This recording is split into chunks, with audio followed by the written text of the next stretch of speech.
আপনাদের স্বাগত জানাই আমি আমার কথা শুনবার জন্যে। আজকেই দুটো জরিপ দেখলাম।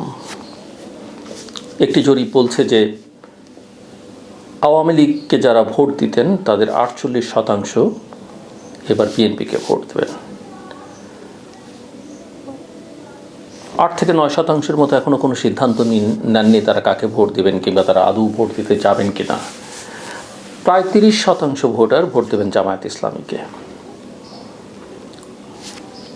6-7% অন্য কাউকে, 13% মতো ভোট দেবেন এনসিপিকে। তো মোটামুটিভাবে একটা নেক টু নেক, অর্থাৎ আওয়ামী লীগের ভোটাররা বিএনপির পক্ষেও যেমন আছেন, তুলনামূলক বিচারে বিএনপি একটু এগিয়ে, অন্যরা তার কাছাকাছি। আরেকটি জরিপ প্রকাশিত হয়েছে দেশের শীর্ষস্থানীয় দৈনিকগুলোতে, সবগুলোতেই অনলাইনে হয়তো পাওয়া যাবে, আপনারা দেখবেন, মুদ্রিত কপি তো হয়তো দেখা যাবে। সেটা বলছে যে আওয়ামী লীগ না, ভোটাররা এবার বিএনপি এবং জামাতকে সমানে সমান আর কি, অর্থাৎ বিএনপির চেয়ে জামাত মাত্র 1-2% পিছিয়ে আছে। অর্থাৎ হাড্ডাহাড্ডি একটা লড়াই হবে বিএনপি এবং জামাতের মধ্যে, কে জিতবে বলা যাচ্ছে না। আমি অনেকদিন ধরেই বলছি যে এবারের নির্বাচনটা যদি শেষ পর্যন্ত হয়, ইতিহাসের খারাপ নির্বাচন হবে, সেটা আমি বলেছি। নির্বাচনের পরের পরিস্থিতি দেশের আরও খারাপ হতে পারে এবং ফলাফলটা সারপ্রাইজিং হতে পারে।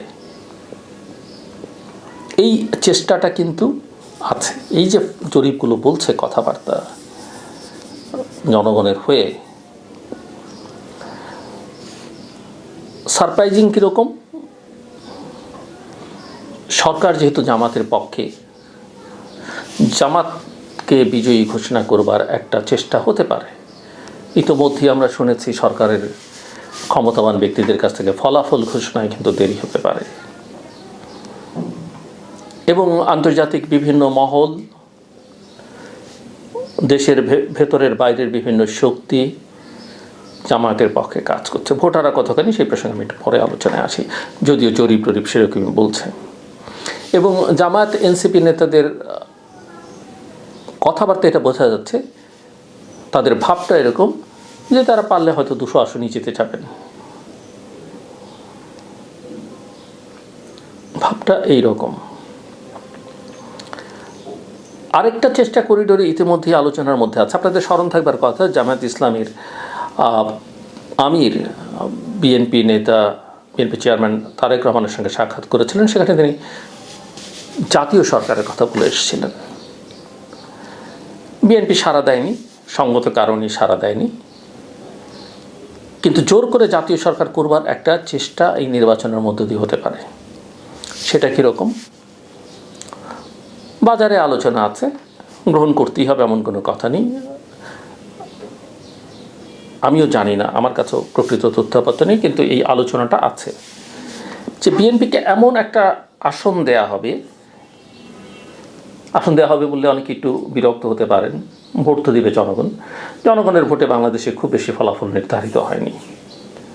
আমার বিবেচনায় 73 নির্বাচনের ফলাফল যেরকম ছিল সেরকম হয়তো কিছু হেরফের হতে পারত, কিন্তু আওয়ামী লীগ আসলে বা তৎকালীন সরকারে যারা ছিলেন তারা এই অল্প বিস্তর ছাড়তেও রাজি ছিলেন না। সেই কারণে ওই নির্বাচন নিয়েও কিছুটা প্রশ্ন আছে, কিন্তু ফলাফলটা এরকমই হতো। এর পরের নির্বাচনগুলো তো আপনি যদি ধরেন যে 79 নির্বাচন, ফলাফল ওই রকমই হতো, তবে আওয়ামী লীগের অভিযোগ ছিল হয়তো আওয়ামী লীগ আরও বেশি সিট পেতে পারত। 86-88 নির্বাচন নিয়ে কথা বলে লাভ নেই, 96 ফেব্রুয়ারি নির্বাচন নিয়ে কথা বলে লাভ নেই, কিন্তু 91 সালের নির্বাচন, 96 সালের জুনের নির্বাচন এবং 2001 নির্বাচন আসলে ফলাফলটা জনগণ নির্ধারণ করেছে। কোথাও এদিক সেদিক হতে পারে, কিন্তু বাকি সব টেবিলেই হচ্ছে। ভালো লাগুক কিংবা না লাগুক, 2008 ফলাফল টেবিলে নির্ধারিত হয়েছে। 14, 18, 24 কোনো নির্বাচনই হয়নি, এবং এবারের নির্বাচনটাও সেই রকম, ওই যে ইঞ্জিনিয়ারিংয়ের মাধ্যমে হবার একটা আশঙ্কা আছে। এবং সে কারণেই ওই যে বলা হচ্ছে যে বিএনপিকে এমন একটা অবস্থায় নিয়ে যাওয়া যে সে নিজে যেন একা সরকার গঠন করতে না পারে। তাকে সরকার গঠন করতে হলে জামাত এত বেশি, যদি জামাতকে জিতিয়ে আনা না যায় বা বিজয়ী ঘোষণা করা না যায় বা জয়ী দেখানো না যায়, তাহলে এমন একটা সিট সংখ্যা দিয়ে বিএনপিকে একটা ট্র্যাপে ফেলা যে সরকার গঠন করতে হলে জামাতকে নিয়ে করতে হবে, এবং তখন জামাত ডিকটেট করতে পারবে, হয় প্রেসিডেন্ট আমার চাই, অথবা প্রধানমন্ত্রিত্ব আমার চাই, এই মন্ত্রণালয় আমার চাই। আর বিএনপিকে সরকার গঠন করতে হলে ওই সব কথাবার্তার মোটামুটি অনেকটা শোনা ছাড়া কোনো বিকল্প থাকবে না। এখন কি ভাবে একটা আবহ কিন্তু তৈরি হয়েছে, যেই দলটির বাংলাদেশের স্বাধীনতা সার্বভৌমত্বের প্রতি শ্রদ্ধা নেই, যেই দলটি ধর্মকে ব্যবসা করে রাজনীতি করছে, যেই দলটি এই দেশের স্বাধীনতা চায়নি, যেই দলটি বিভিন্ন সময়ে তার প্রতিপক্ষকে নানাভাবে নিপীড়ন নির্যাতন করেছে, যেই দলটি মুখে ধর্মের কথা বলে কিন্তু সামাজিক যোগাযোগ মাধ্যমে তাদের মুখের ভাষা দেখলে বোঝা যায় তারা কোন মানের,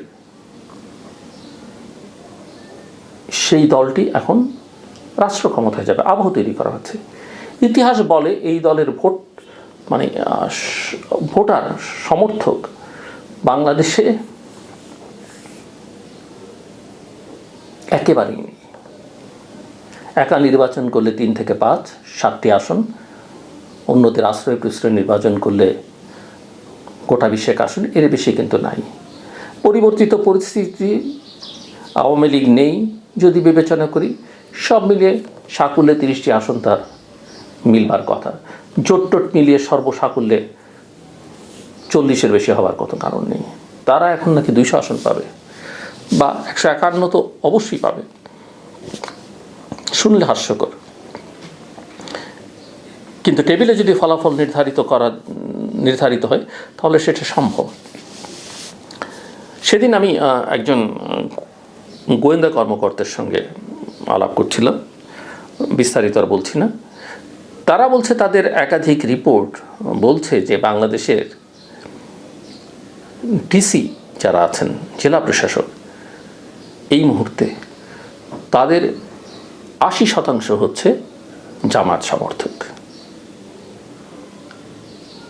তাদের রিপোর্ট বলছে বাংলাদেশে যে এসপি যারা, সুপারিনটেন্ডেন্ট অফ পুলিশ,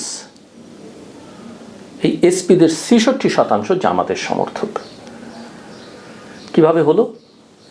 এক তো ওই যে গুপ্ত রাজনীতির কথা আমরা জানি, তারা আওয়ামী লীগের মধ্যে, ছাত্রলীগের মধ্যে ঢুকেছিলেন। আমি আগেও বলেছি, অনেকবার বলেছি যে বিএনপির আসলে সবচেয়ে এখন চেষ্টা হওয়া উচিত মিস্টার তারেক রহমানের, যে তার দলের ভেতরে জামাত কারা আছে সেটা খুঁজে বের করা।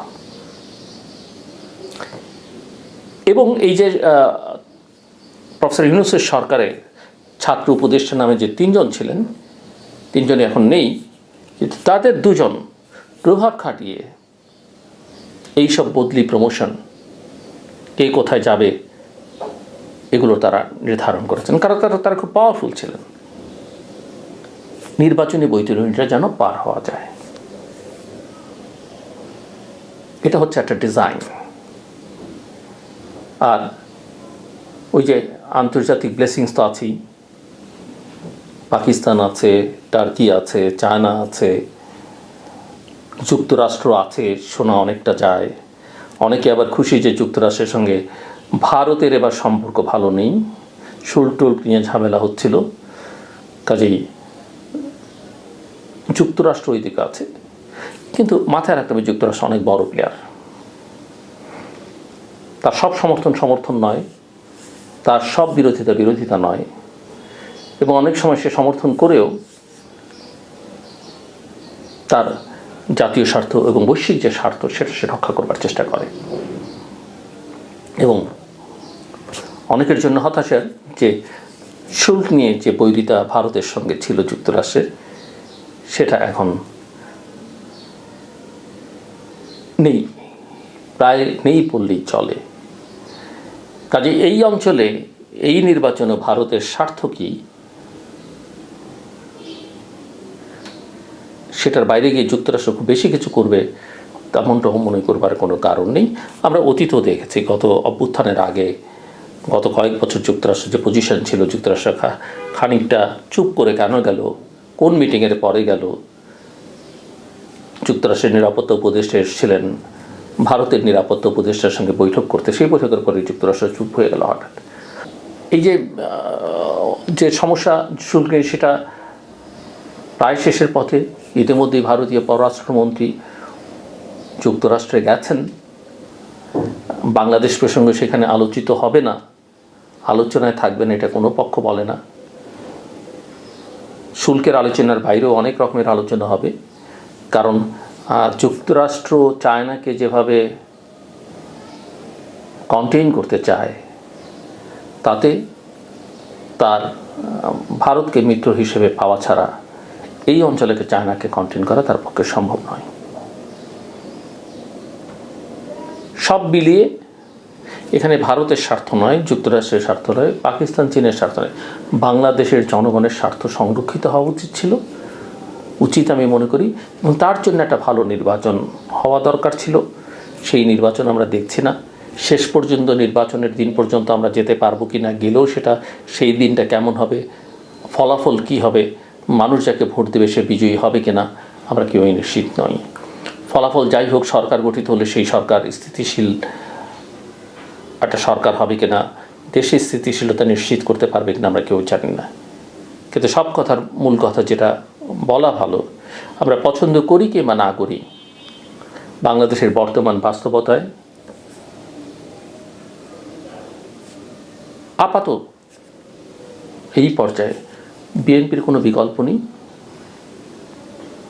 আমাকে আবার কেউ বিএনপি মনে করবেন, আমি কিন্তু ভোট টোট দিই না অনেক দিন ধরেই, এবং দিবও না। আমি আমার পেশায় যতদিন আছি, মিস্টার তারেক রহমানের প্রধানমন্ত্রীত্বের কোনো বিকল্প নেই। অনেক নিন্দা, অনেক সমালোচনা, অনেক কাঠখড় তাকে পোড়াতে হয়েছে, কিন্তু ইতিহাস তাকে এই জায়গায় এনে দাঁড় করেছে যে তিনিই বাংলাদেশের সম্ভাব্য প্রধানমন্ত্রী। কোনো ষড়যন্ত্রের অংশ হয়ে, ষড়যন্ত্রের কারণে তিনি হয়তো এখান থেকে ছিটকে পড়তে পারেন, কিন্তু দল মত নির্বিশেষে বাংলাদেশের গণতান্ত্রিক প্রক্রিয়াকে অব্যাহত রাখতে চাইলে, শক্তিশালী করতে চাইলে এর কোনো বিকল্প নেই। আওয়ামী লীগের ভোটারদের প্রসঙ্গ জড়িয়ে দিয়ে শুরু করেছিলাম। একটা কথা কিন্তু মাথায় রাখতে হবে, আওয়ামী লীগ বিএনপির বৈরিতার কথা আমরা জানি।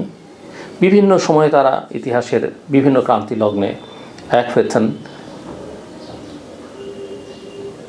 বর্তমান বাস্তবতায় আওয়ামী লীগ যে ভুল ত্রুটি অন্যায় করেছে বাংলাদেশের সঙ্গে, বাংলাদেশের জনগণের সঙ্গে, সেটা তারা স্বীকার করছে না, কিন্তু তার লক্ষ কোটি সমর্থক গোষ্ঠী আছে, তাদেরকে অস্বীকার করবার কোনো সুযোগ নেই। আওয়ামী লীগেরও কিছু ঐতিহাসিক দিক আছে, অর্জন আছে, সেটাও অস্বীকার করবার কোনো সুযোগ নেই। কিন্তু দুই পক্ষকেই মাথায় রাখতে হবে, বিশেষ করে আওয়ামী লীগের ভোটারদের মাথায় রাখতে হবে, বঙ্গবন্ধু শেখ মুজিবুর রহমানের হত্যাকাণ্ডের পরে দীর্ঘকাল তার দুই কন্যা কিন্তু দেশে আসতে পারেননি। জিয়াউর রহমান তার শাসনামলে শেখ হাসিনাকে কিন্তু নির্বাসন থেকে দেশে ফিরিয়ে এনেছিলেন, যদি দুর্ভাগ্য যে মাত্র 17 দিনের মাথায় তাকে জীবন দিতে হয়েছিল। আওয়ামী লীগের যারা অপরাধী তাদের হয়তো অনেকের বিচার হবে, ফাঁসি হবে, অনেকে জেল খাটবেন, কিন্তু তাদের রাজনীতিতে প্রত্যাবর্তন অনেকখানি নির্ভর করছে বাংলাদেশের গণতান্ত্রিক ধারা অব্যাহত থাকার উপরে, এবং প্রায় পুরোটাই নির্ভর করছে মিস্টার তারেক রহমানের উপরে। এবং আমরা জানি তারেক রহমান বলেছেন, প্রয়াত বেগম খালেদা জিয়া সাবেক প্রধানমন্ত্রী, বিএনপির সাবেক চেয়ারপারসন, তিনি বলেছেন তারা প্রতিশোধ, প্রতিহিংসার রাজনীতি করতে চান না, এবং তারা বাংলাদেশের গণতান্ত্রিক ধারা অব্যাহত রাখতে চান, একটা সুস্থ ধারার রাজনীতি করতে চান, এবং তারা বাংলাদেশের যে জন্মের অঙ্গীকার সেটাকে প্রতিষ্ঠিত করতে চান। আমরা বিশ্বাস করতে চাই তাদেরও ব্যত্যয় হতে পারে, বিচ্যুতি হতে পারে, তারাও কথা না রাখতে পারেন, কিন্তু সেরকম হলে বাংলাদেশের জনগণ যেমন আছে, বিভিন্ন সেক্টরে আমরা যারা সরকারকে চ্যালেঞ্জ করবার জন্য আছি, সরকারের ভুল ত্রুটি ধরিয়ে দেওয়ার জন্য আছি, আমরা অবশ্যই তাদেরকেও ছাড় দেব না। কিন্তু এই ক্রান্তি লগ্নে, এই সংকটকালে, এই মুহূর্তে তাদের কোনো বিকল্প নেই। হ্যাঁ, আওয়ামী লীগ যদি মাঠে থাকতো, ভোট করতে পারতো, নিশ্চয়ই আমরা আওয়ামী লীগকে সমর্থন করতাম না, কিন্তু অবশ্যই আমরা, অন্তত আমি, বিএনপির পক্ষেও বলতাম না। আর অন্য কোনো দল নিয়ে আসলে খুব বেশি আলোচনা করবার কোনো সুযোগ নেই। তবে কথা বলতেই হবে, আবারও বলতে হবে যে আওয়ামী লীগের জন্য এই মুহূর্তে বিএনপির কোনো বিকল্প নেই। এবং হয়তো আওয়ামী লীগ থাকলেও মাঠে বিপুল ভোটে বিএনপি বিজয়ী হতো, কিন্তু তারপর যারা নিরপেক্ষ অন্তত পাবলিক স্পেসে, তারা হয়তো কোনো পক্ষেই কথা বলতেন না, পুরোটাই জনগণের উপর নির্ভর করত। এবং ক্যাম্পেইন করা কারো পক্ষে বিপক্ষে আমাদের দায়িত্ব নয়, কিন্তু দেশ এমন একটা সংকটকালে, এমন একটা সংকটময় মুহূর্তে এসে দাঁড়িয়েছে যেখানে একটু হলেও অবস্থান নেওয়া খুব জরুরি। নাহলে ইতিহাস আমাদেরকে ক্ষমা করবে না, আমাদের ভবিষ্যৎ প্রজন্মের জন্য বাংলাদেশটা নিরাপদ হবে না। আমার কথা শুনবার জন্য আপনাদের অসংখ্য ধন্যবাদ। আপনাদের সবার জন্য শুভকামনা। নিরাপদে থাকবেন।